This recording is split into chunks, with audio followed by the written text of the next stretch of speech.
Everyone, আমি alpha আবারও একটা নতুন ভিডিও নিয়ে চলে এসেছি আপনাদের সঙ্গে শেয়ার করতে।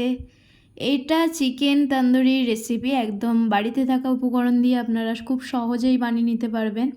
আর এখানে আমি শুধু চিকেন তন্দুরি রেসিপি শেয়ার করিনি, এখানে গ্রিন চাটনিরও রেসিপি আছে, মানে খুবই সিম্পল একটা জিনিস গ্রিন চাটনি।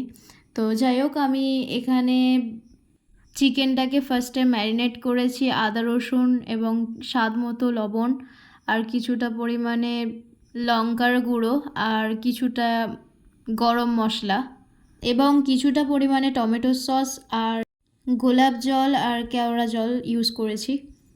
ম্যারিনেট করে আপনারা আধ ঘন্টা রাখতে পারেন, বাট আমার কাছে টাইম ছিল না, তাই আমি 10 মিনিট রেখেছিলাম।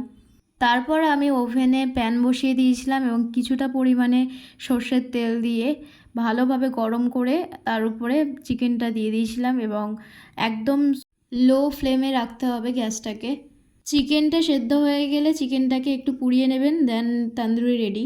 এবং গ্রিন চাটনির জন্য নিয়েছিলাম কোরিয়ান্ডার লিফ, কিছুটা পরিমাণে টক দই, গ্রিন চিলি আর কিছুটা পরিমাণে আদা। জাস্ট এই কটা উপকরণ নিয়ে আপনারা গ্রাইন্ড করে নেবেন, দেন আপনাদের গ্রিন চাটনি রেডি।